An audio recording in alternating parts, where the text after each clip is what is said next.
I had the opportunity to go home recently for the Easter holiday, and I got a chance to spend time with my mom, and it was very, very significant and very poignant for me. I guess for a few reasons. One, I've been having a lot of dreams about my mom, and they've been very, very, I guess, you know, disconcerting. My mom is quite ill. In fact, give me a little backstory. My mom is very ill. She took a really bad fall about 5 years ago, and her health has been declining ever since. And it's really, really, it's really a rough existence for her now because she cannot walk. She can barely use her hands because they're like all twisted and gnarled up from arthritis. And she's bedridden 24/7. In fact, everything has to be done for her. She has to be changed. She has to be fed. She has to be pretty much just everything, just every activity of daily living. And it's hard. It's like every time I go home, I thank God that I'm able to, to see her once again and spend time with her, because I don't know how much longer she'll be here or how much time I'll have left, to see her. And this visit was particularly rough for me because I before I went home, I dreamt that she had passed away and I didn't get a chance to see her ever again. And I had another dream where I dreamt about her mother, my grandmother, and how my mother was crying out to my grandmother that she wanted to die. She didn't want to live anymore. She wanted to join my grandmother, wherever my grandmother was. And my grandmother told her that no, it wasn't her time, and that when it was time, she would pass over. And my mother started just crying very, very hard because she didn't want to live anymore. And I woke up from the dream and I was crying very hard. It was very painful and very vivid, and I remember it in like detail. So it was good to see her. It was really, really good. We sat. And I talked, we engaged, we had a really good time, and it was good. I got there first. The rest of the family hadn't arrived yet, so I had time to spend time with her. I had time to spend quality time with her alone, and we engaged. I kept it light because in the past when I attempted to talk about subjects with my mom that were very heavy, she would shut down or she wouldn't say anything to me. Well, my sister showed up later with my niece, and then my brother came. My brother and my sister are her main caregivers. They come. She's in a nursing facility, but they come every day to check on her to make sure that she's okay, which is good because if they weren't, the thing I learned about nursing homes is that if you have a loved one in a nursing home and you don't come there on a regular, you don't know what kind of care they're getting or what they're doing to them. But because they show up often and frequently and they don't know what's going on, they come and I'm all over the place. They come and make sure that everything's okay. And it was really good because it was my mom, my brother, my sister, my niece, myself, and then my mom's two sisters showed up too. So it was nice. It was all of us together, and it felt great. It just reminded me of the old days when we'd get over grandma's house and all the family would get together, and it was just really good.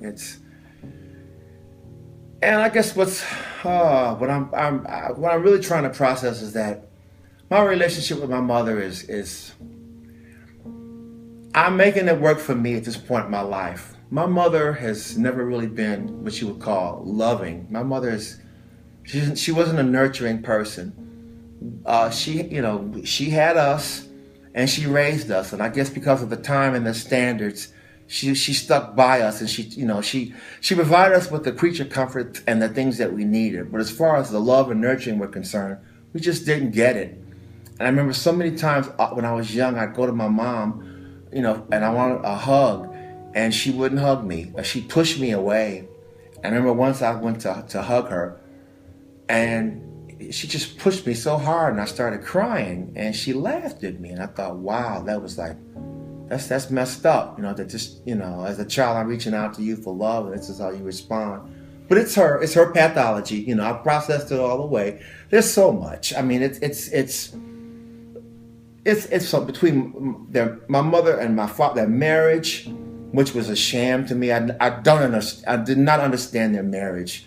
There was never ever, I never ever saw an intimate moment between the two of them. There was always violence. There was always arguing. There was always tension. It was just, whenever they got together, you just had to know which way to run. And it was just, so all my life, my mother, my relationship with her has been like that. She's just never been really supportive of me. When I moved to New York a long time ago, she wasn't supportive. In fact, she was very angry because she felt I should have stayed in Detroit. She didn't see me off. She never called me. She never called me since I've lived here. Never ever called me. I call her. If I don't call her, I don't hear from her. And a lot of times when I would call her, she would act as if I was bothering her, and she didn't really want to be just bothered with me. But she would, I'd force a conversation with her. I'd make it work for me, because it's so much of the things that she's done to me have been just so bad. I mean, it's like, I can go on and on. When my father came home drunk one night, and he and I got into a verbal altercation, and I reached a point where I had enough of him, and I just told him, just leave me alone. And he ran to the kitchen, and he came back with a knife. He pulled a knife on me, and I had to leave. He put me out. In fact, he put me out in the middle of the night. I had on a T-shirt and some jeans and some flip-flops. And it must have been like maybe 10, 11 o'clock at night. He put me out. My mother stood there, and she did nothing. She just allowed him to do that, and that it was like, you chose him over me. And I don't know, if I had a child and, I don't know, my partner did something like that to my child, I think I'd show my partner the door. But again, there's just so much. It's twisted, it's tangled, it's just all kinds of things. But the bottom line is, you know what, my mom was my mom, and I had no control over her behavior. I guess she did the best she could with what she had, but what she had I thought was very disappointing. And at this point in my life, it makes no sense for me to lament and to complain and to whine about what she didn't do. I am thankful she stuck in there, and she stayed with us, because I've spoken with people whose mothers have abandoned them. They didn't, and that's been very rough for them. But she stuck it out. She stayed with us, but it was just, it just didn't. I just wish she had been there for us. But I love, in spite of all that, I love my mother. I love her dearly. And when she passes, it's going to be very hard for me, because there were good times. I mean, she made sure that we had birthdays and we had Christmases. And, she celebrated us. It's just that there was just that love. That love just wasn't there. And it wasn't there. And I empathize for people who grew up in relationships with a parent or parents who don't love them or don't know how to love them, because that's so important. I think that's one of the things that I learned as an adult is how to love. And I got that more than anything, ironically, when my dad put me out, I lived with my grandma. My grandma loved me. She really loved me. And we forged a really, really, really strong bond. And it was like she loved me more than my mom did, which really made it just, wow, that was like, wow. But it was good. It was good. She taught me how to love. Yeah. So, I saw my mom over the holidays, and it was a good visit.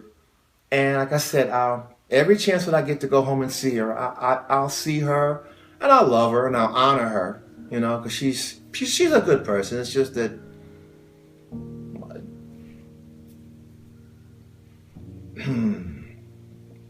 I don't know what to say. It's just, wow, she just did not know how to love. She just didn't know how to love. Yeah.